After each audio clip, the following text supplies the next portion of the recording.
Y estamos acá en la cancha, estamos en el Bernabéu donde viene Messi con la pelota, lo ve a Ronaldinho, pide Ronaldinho, gol.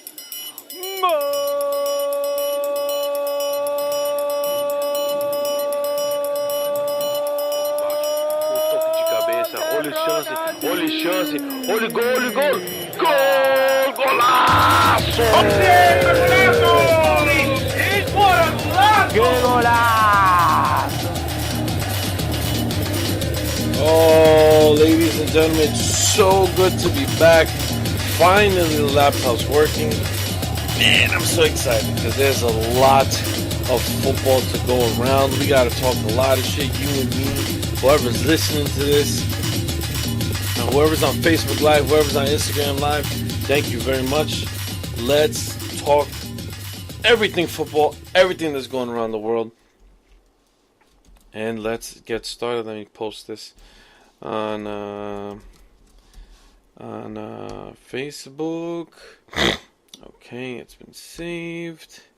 We're on Facebook Live. We're on Instagram Live.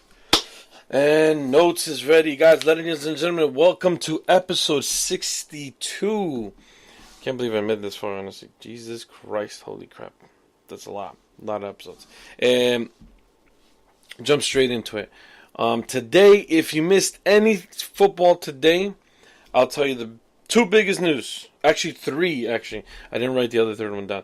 Manchester City lift their sixth EFL Cup. They're back-to-back champions. Congratulations to Manchester City. Do I still despise you? Yes. Do I still sell your jerseys? Of course. Mundo Futbol needs to make money. So congratulations to Manchester City. They lifted their sixth EFL Cup. With this win, they actually surpassed Manchester United, who had 5 before this game against Chelsea, and now they're in second place, right behind Liverpool, which Liverpool has 8 titles. So, if you guys, if you watch the final, the EFL or the Carabao EFL Cup, I don't know, it's such a long title. If you watch the final, and you saw it the way I saw it, I was bored. I was bored the entire time. I mean, I'm not going to say that there wasn't any great or anything attractive to the game, but I was just like, oh, bro, when is someone going to do something? When is someone going to... I was hoping for a fight at one point. I was like, hello, do you guys understand how boring this game is? Like, what the fuck, man? I was bored the whole time. Mind you, I was at Denny's. Now, if any of you don't know what Denny's is, it's a food chain restaurant, serves breakfast, blah blah blah. Anyway, I was sitting there. We got there at 11:30 and started watching the game. I was like 2 minutes late, waiting. Got to the table, got to sit down, got to order my food, ate. Or in the middle of me eat. Well, once I started eating, because it took fucking forever, but towards the end of me eating my dinner, my breakfast, I mean, that's when they got into extra time, and then extra time, nothing happened. And the only exciting thing, which I'm going to get to, I'm just going to throw it out there, is Chelsea's goalkeeper, Kepa, who refused to come off the field when Mauricio Sarri called him off. Okay, after that happened, it was boring. Then it finally went to PKs. I was like, finally, something exciting is going to happen in this game. And it was. Now, everybody going into this game, honestly, everybody thought the winner was going to be Manchester City. But everybody thought, me personally, I'm going to assume that everybody thought it was going to be like, you know, City 3-1 or 2-1 or 2-0, whatever. But in reality, no, it went into PKs. PKs went 3-4, 4-3. I read it wrong. First up to bat, Jorginho from Man City. He does some stupid kick. He like skips and then kicks. And then, what's his name? Ederson. Boom, catch it. Gundogan goes in, straight in. Azpilicueta makes it. Agüero makes it. Emerson Palmieri. Oh shit, that's how you say his name? Oh wow. He makes it. Leroy Sané makes it. Boom, it's tied. It's tied 2-2. David Luiz goes up. Misses. Now it's still 2-2. Bernardo Silva comes up. 3-2. Eden Hazard makes it. Now, if Eden Hazard didn't make it, that's it. It was done. I mean, that's it. City would have won, even though the City did win. Now, Hazard made it. Raheem Sterling was up to kick. They were ready to go in. I honestly, at one point, I was just like, I don't know. I don't know who to go for. Now, if you watch the special that Manchester City has on Amazon Prime, after that, even my cousin said this. After watching that, you kind of have to, not have to be, but you kind of get that like buzz over Manchester City. So I was watching Manchester City, I was like, you know what? I'd like to see them win. So I was like, fuck it.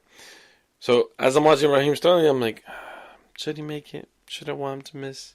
But it took too long to think that he ended up making it. So I was like, fuck it. 4-3, Manchester City wins. Back-to-back Carabao Cups. So congratulations to them. Now, I have something about Manchester City that I wanted to get into. But let's move on to the Kepa Arrizabalaga. Arrizabalaga. I guess that's how you pronounce his name. I don't know. He refused to come off the pitch. Maurizio Sarri called the sub at the 29th minute in extra time. Okay, which is the second half. Second half of the extra time. He wanted Willy Caballero to come in for the PK shootout, but Kepa refused to come off. And as I was watching this and as I, read up on it a little bit more, because I did miss a few minutes of the game, I was thinking to myself, I was like, how rude and disrespectful is that? And what in God's name is Sarri supposed to say to him? Like, I can't imagine what's going to happen. This is my thought, before Mauricio Sarri came out. I couldn't imagine what Sarri was going to say in the press conference or even to Kepa himself. But then, Mauricio Sarri came up in the press conference. They caught him and asked him a few questions, caught up with him to ask a few questions.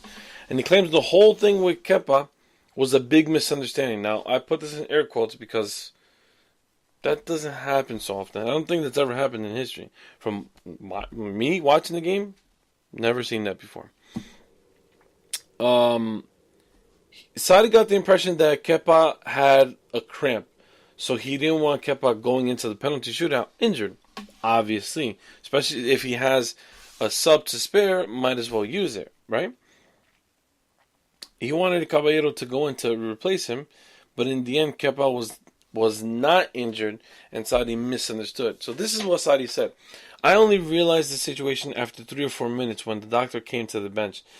In the meantime, I wanted Caballero on the pitch, and the keeper only wanted me to know he was in condition to go to penalties. So it was a big misunderstanding. Kepa was right, even if... Excuse me. Where was I? Oh, even if the way he conducted himself was wrong. Mentally, he was right. He was able to go to penalties, but I only realized everything when the doctor was able to come to the bench, not before. I was really angry. I want to talk to him because he needs to understand that with a misunderstanding, we can get in trouble, especially with you, meaning the media. So I think I only have to explain the situation to Kepa, but without any other problem. Now, the question is, the big question that everybody's having, I know it's not me, was it a misunderstanding? Like, really, was it a misunderstanding? Or is Coach Sarri taking a bullet and just trying to handle the problem behind closed doors? Like, what's really, you kind of question what's really going on back there.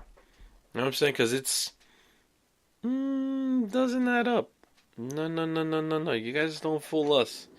I mean, we could just be making stuff up so that me and other people who do podcasts and other people who do football shows, could talk about something. But, honestly, I think after seeing how Sarri has been handling a lot of situations over there in Chelsea, it seems like it doesn't seem, whatever he's saying about how, oh, Kepa thought he was injured, but, I didn't think so, blah, blah, blah, blah. It doesn't seem like it. It seems like there's something going on in, behind closed doors. And Saudi doesn't want the media to know about it, which is okay. That's him trying to take control of what's going on in the dressing room. But I just don't get it, man. Like, it doesn't seem... It seems like he's trying to handle the situation on his own, and he made up some story where he looks like he's at fault so that he could protect Kepa from any trouble, with the president or with the media or with other players, blah, blah, blah, whatever the case is. That's what it seems like he's doing. Now, I applaud him for that, honestly, because it's like, for an example, I know this is not football terms, but personal life. You have a problem with your family, you don't want everybody else, to know. You want to handle yourself behind closed doors within your family. It's the same thing. Saudi's family is Chelsea, the team. He wants to resolve it with the team, not with the media finding out and then, throwing all these rumors, blah, blah, blah. And then, how the media is, they like to twist the words. And they like to make it, sound like he said something like this, but it wasn't like this. All this bullcrap in it. So I understand if that's what he is doing, or it could be the truth. He could be telling the truth. I'm not saying he's a liar, but I'm not saying that he wouldn't hide anything. You know what I'm saying? So the question of the day for here is, was it a misunderstanding, or is he hiding something? Okay, that's another thing about.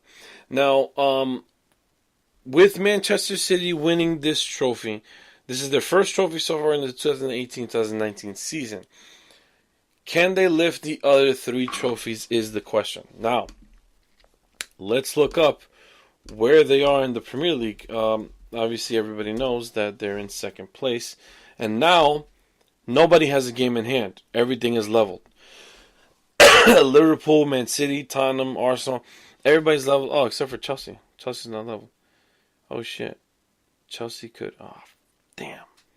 See, you people know that I'm a Man United fan. So, I want Chelsea to... And everybody who... The 4 to 6 people who listen to the show, I don't like Chelsea. I don't wish them harm. I just don't wish them success. Okay? No, that's not true. But I don't want them... I want Man United to go up. I want them to keep rising.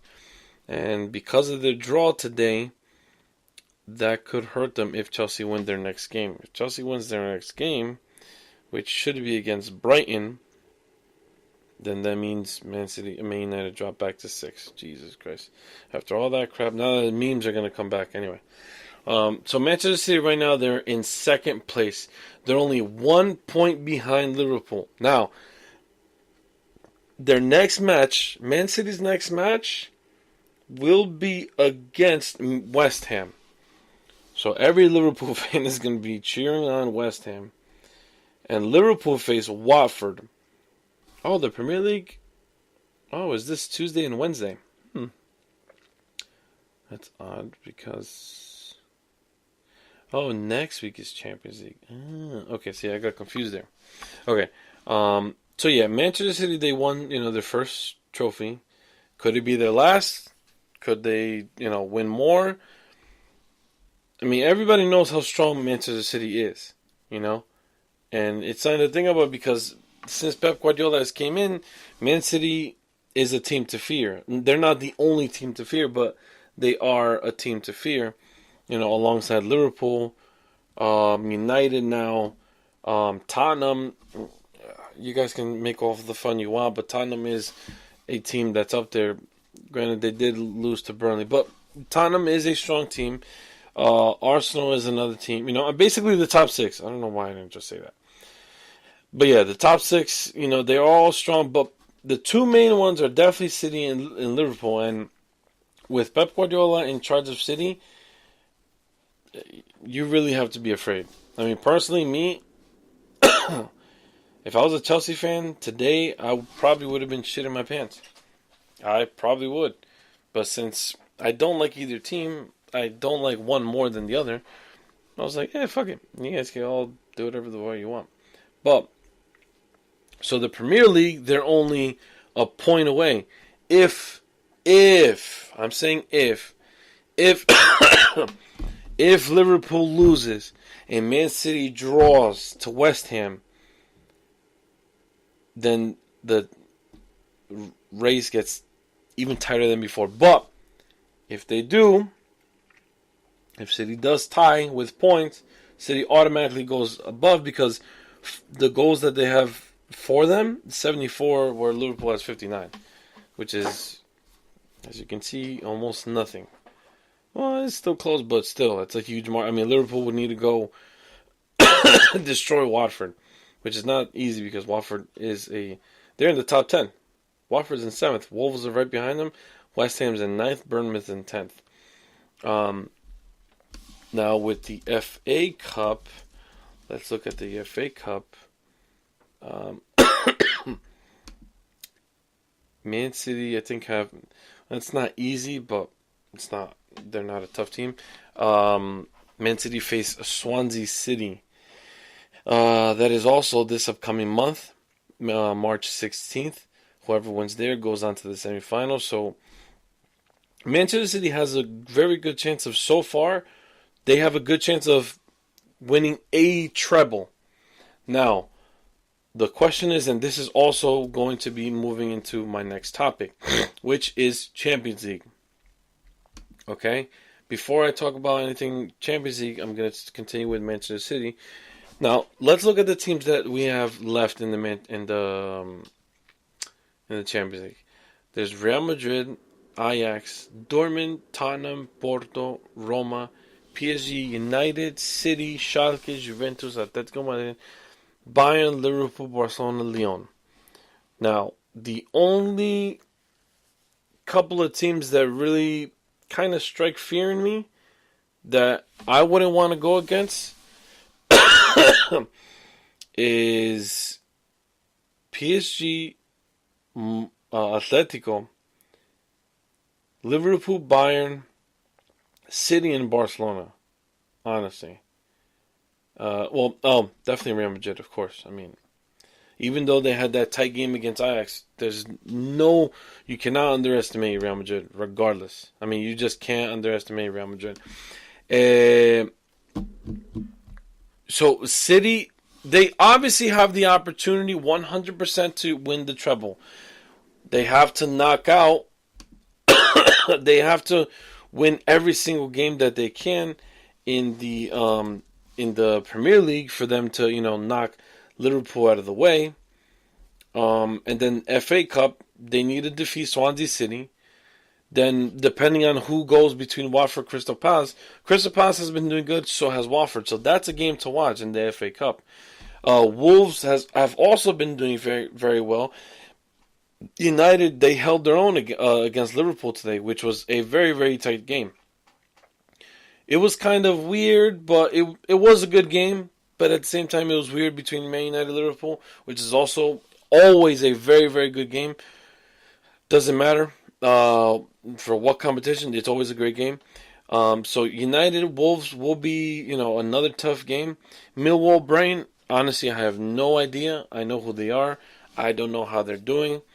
But either way, Manchester City, they have to go through any of these teams. They got 2 more games to go. 3 more games, including the quarterfinals. So, will Manchester City choke? Or will they go to the final and they lift the FA Cup? Now, me being a Manchester United fan, I'm going for Manchester United. Okay, I'm not going for City. Hell no. Okay, so I definitely want United to go and win it. It would be sad for Manchester City fans and Manchester City the club, but I don't know. I honestly can't answer that question. Like, I don't know. I asked it, to bring it up as a topic, but I can't see. I don't know if Manchester City could pull off a treble, or even my question to you is, the listener, is it possible to pull off the quadruple? They already have 1. They need 3 more. It's possible for them to win the FA. Okay, if they're going all in, they got to win the FA. Okay, they got to knock out Swansea City, then knock out whoever comes in the semi-final, then go and lift the trophy on the final. Then Premier League, they have to win every single fucking game that come towards them. They have to win every game. Okay, you can't blink once. You got to go all in. Champions League is where I have my doubts. Because they didn't really convince me. They haven't really convinced me in the Champions League, honestly. You know, let me see who they faced. Let me see who they faced in the group stage. They faced Lyon, Shakhtar, and Hoffenheim. Okay. Again, wasn't like, oh my God, watch out for Manchester City because they're coming in. Not like last year. Last year they were really knocking on the door. You know, so was Liverpool. Obviously Liverpool went into the end and Real Madrid lifted the country. Yeah, we all know the fucking story. But yeah, City, I don't know, man. It's a tough question to answer. We really don't know. We really don't know if City could pull it off. But if there is one team in the Premier League who can do it, it's City. If it's a big if. I mean, United could pull off the treble. That's if they were even in first place. But as of right now, they're in fifth, and they're far from it. And United still, yeah. United could possibly come back, pull off a miracle, beat PSG, go all the way to the final, and win it. FA Cup, they're still in it. Okay, I'm not saying that. That's just not. I mean, United was seriously near a miracle. Now let's move on to the Champions League and let's get into it. Leg 1 in the round of 16. Let's do a quick Champions League review. First game was Roma versus Porto in Rome. They won 2-1. It's great for Roma, but it's also bad for Roma because Porto has an away goal, and if Porto when they go home to face Roma, to host Roma, that's a huge boost for Porto. Roma need to get like another goal quick, because right now it's leveled. It's leveled, with Porto passing because they got the away goal. Okay, and Roma wouldn't have an away goal. So let's see what happens there. Leg 2 for that game will be March 6th, which is not this week, coming up the following week. Manchester United fall short 0-2 against the PSG. They lost home, so that's a huge loss, not a huge deficit to overcome, but it's a big deficit to overcome. I mean, come on, they gotta face PSG in Paris. That's leg 2. Also March 6th, same day as Roma versus Porto. Dortmund put 3 past. Tottenham put 3 past Dortmund at home. Holy shit! Whoa, that was a huge shocker to me personally. That was a very, very huge shocker. It completely threw me off. I was like, Tottenham beat Dortmund? No me vengo con esa mierda porque. And then I look it up, and whoa, Dortmund lost to Tottenham. Wow. So that's a huge lift for Tottenham, and Dortmund, they got to find a way to come back. They have to find a way to come back.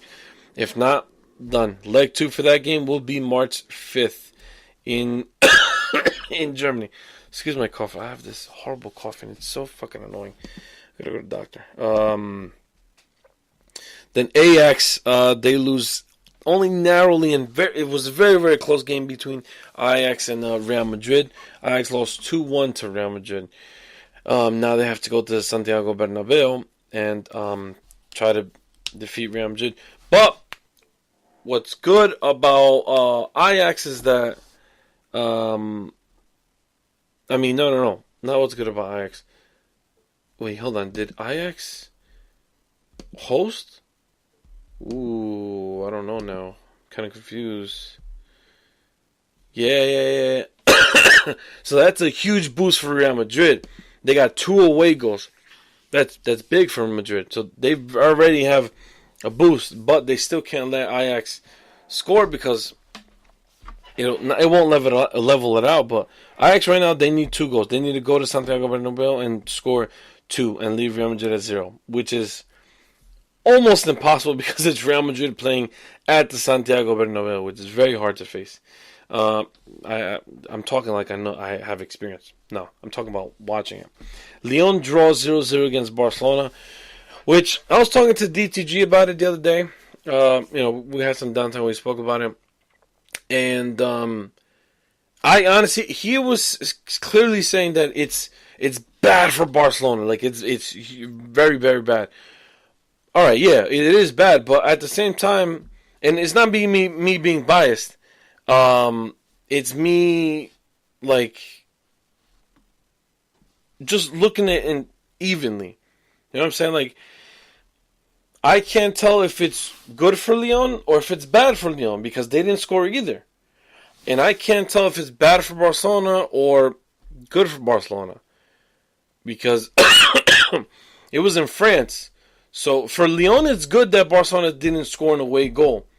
Because now possibly Lyon travels to the Camp Nou and they go and Lyon scores a goal. That's a away goal.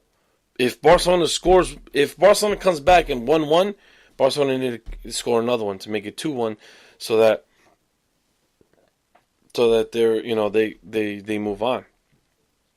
So I don't know, but it ended at 0-0, which was again another boring game. I mean, don't get me wrong, it was boring when it came to like midfield, but when it came to like taking shots, I mean Lopez from Lyon. Fucking fantastic piece of shit.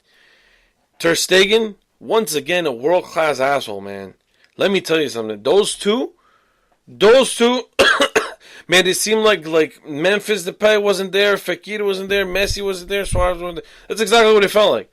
It felt like we were watching goalkeepers versus goalkeepers. It didn't feel like it was a game of, what consists of moving the ball on the field. No, it felt like more of a, let's see who's the better goalkeeper. And that's exactly what it was. It was a fantastic game for both goalkeepers. Liverpool also end in a scoreless match against Bayern Munich. Which was also a game that I'm pretty sure every football fan expected to be a bunch of goals. I mean, Thomas Müller, Lewandowski, Salah, Sadio Mane. I mean, come on. Thiago Alcantara, Firmino, James Rodriguez, Jordan Henderson. Come on. You expect goals from these guys. Like, you definitely expect it, and we didn't get anything. Us fans, we didn't get shit. It's like, I almost yelled, I want my money back. But then I realized I was using someone else's account to watch the game. So, sucks. For both those games, Lyon versus Barcelona, Liverpool versus Bayern Munich, leg 2 will be March 13th. Don't miss it. Atletico Madrid dominated Juventus. It was very hard in the beginning, but they dominated, and now they head to Italy with a 2-0 lead. That will be March 12th. That is going to be a very interesting game because I'm not going to say nobody because there were a bunch of people, including DTG. And DTG, if you're listening to this, you're probably yelling at me and you're probably going to get ready to send me a text. That knew Atletico were going to win. Not that Atletico were going to win, but I'm pretty sure Atletico Madrid fans were like, yeah, we're going to win, we're going to win, we're going to win. But like DTG, he did say that they would put in at least one goal against Juventus. That's going to be a tough game because Atletico's not going to go down easy. If Juventus think they can, welcome Atletico in and think, yeah, we're going to let you just, do what you did in the Wanda Metropolitano. No, it's not going to happen. It's not going to be easy. But at the same time, Juventus do grow when they are home. Personally, every big team grow a lot when they're home. Especially when it's like, for an example, excuse me, I don't know why I'm purpose so much. That Barcelona versus PSG game, I mean, Barcelona grew immensely that game. Not because that they're Barcelona. Put aside the fact that they're Barcelona. But those fans had a huge effect on the game. I mean, huge effect. Look at Real Madrid when they play home. Big games, when they play home, Real Madrid fans, they're they're the 12th man. You know, City when City plays home, United, Liverpool, all these big teams, when they play home, it's a huge advantage. So Juventus will be basically playing with an extra man. But Atletico Madrid, I personally feel like Atletico Madrid, they're so strong mentally that it won't affect them. But that's why I'm not trying to sell the game, but I'm trying to make sure you understand this won't be an easy game. This will not be an easy game. You know, especially after watching leg 1, leg 2 is going to be even tougher. Okay, so let's see what happens on March 12th for that game.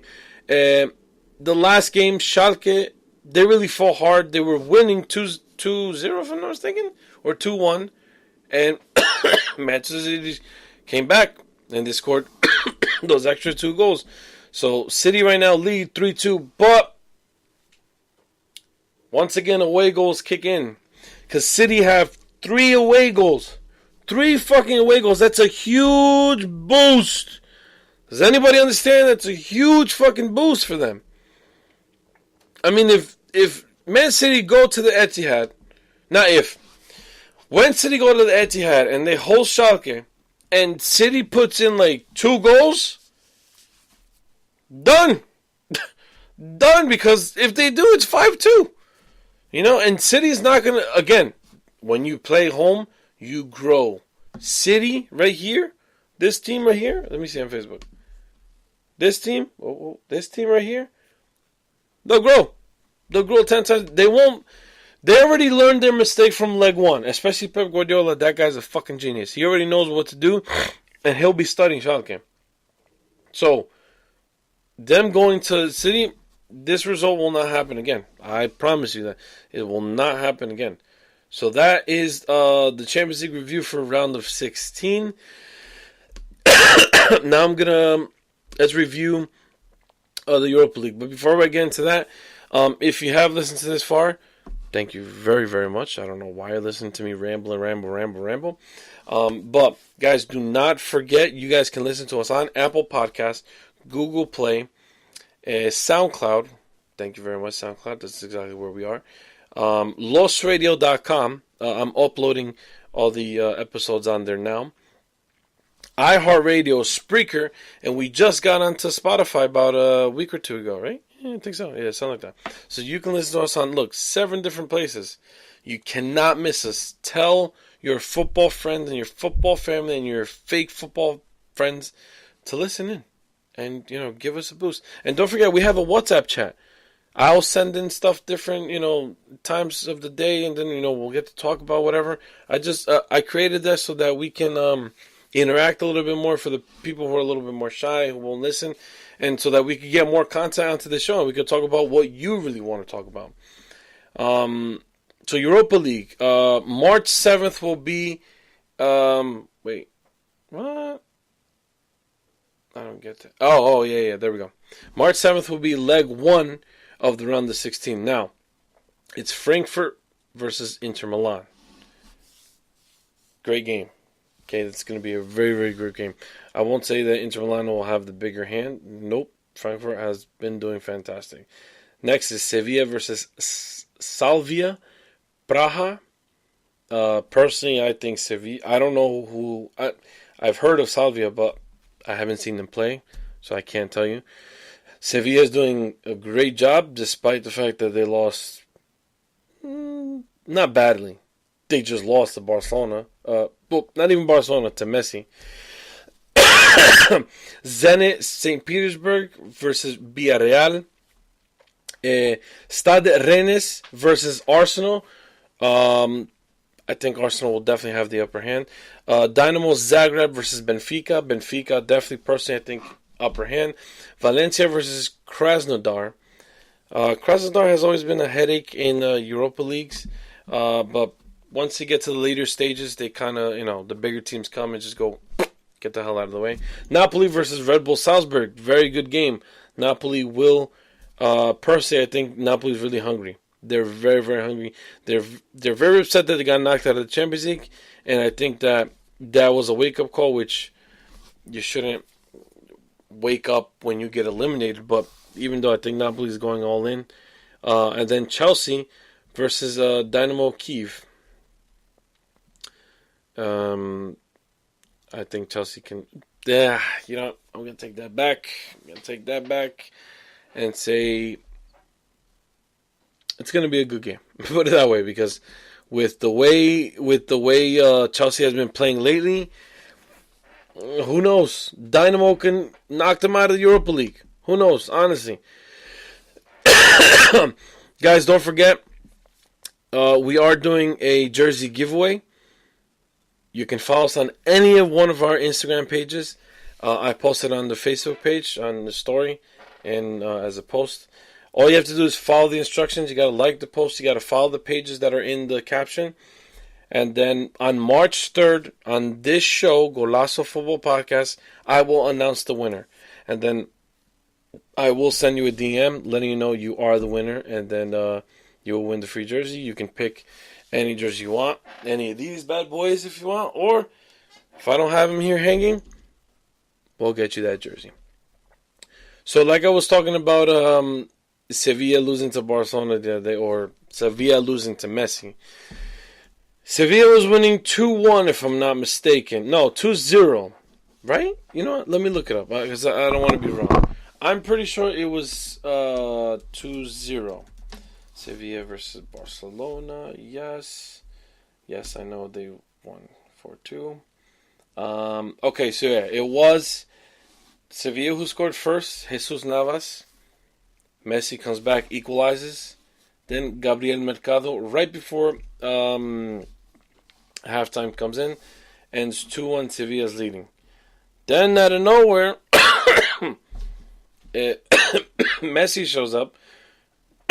He scores 2 beautiful goals. I mean, all 3 of them were beautiful goals, but Jesus Christ, threw me off completely. I forgot what I was doing. I think it was working. The thing was working, so I couldn't watch the game. But I was getting notifications. I was like, what? Completely threw me off. Then I saw the goal that he shot with, that he hit with his left. Was it left or was it right? Yeah, it was his left. The way he came in, yeah.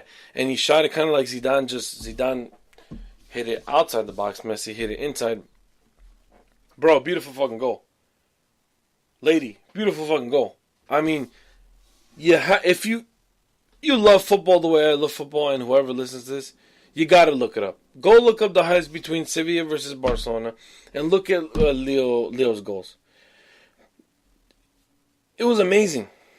It was fantastic. When I saw it, I was like,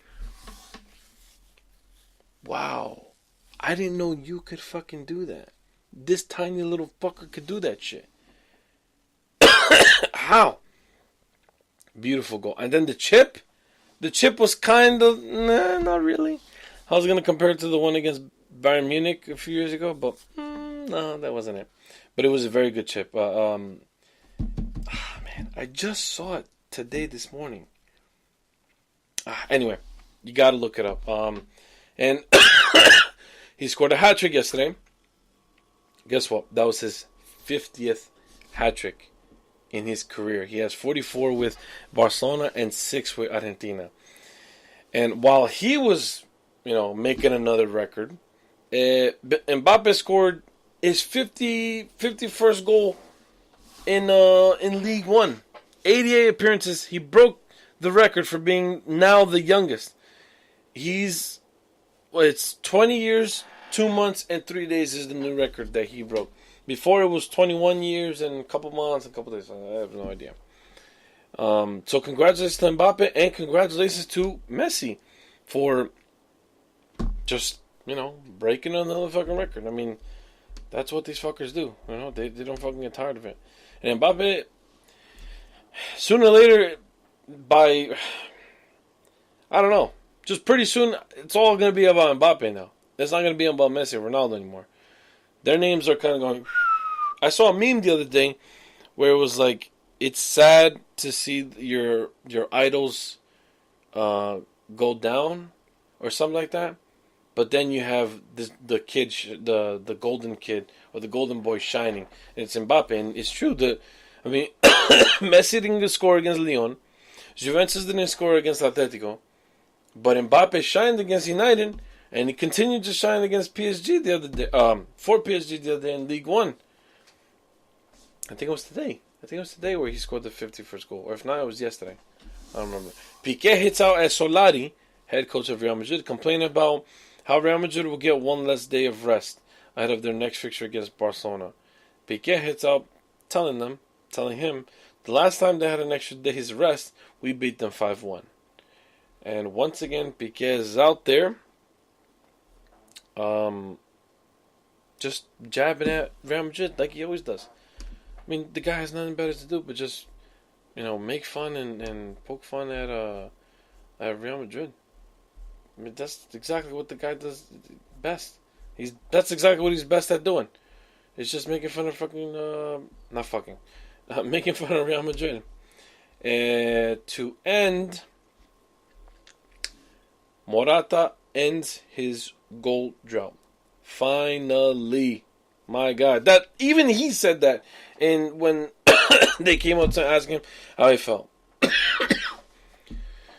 Gotta go to the doctor, man. He's finally ended his goal drought. He's so excited. He's so happy. He's finally scored a goal since arriving to his boyhood club, Atletico Madrid. He scored the opener at the Wanda Metropolitano Stadium against Villarreal today. At the 31st minute, he opened up the score. What's great about this is that he hadn't scored since January 5th. January 5th was the last time he scored. I'm checking my watch now, and I'm looking that it's been over a goddamn month. It's February 24th. Over a month this guy hasn't scored. And he scored against it was in the FA Cup against Chelsea, for Chelsea, against Nottingham Forest in the FA Cup. That was the last time the guy scored. Holy shit. I'm happy for him. It's great. It's great. Morata gets a goal. And on that note, I'll end episode 62 just like that, so that later on this week on Wednesday, we'll talk a little bit more. Until next time, guys. Ciao, ciao.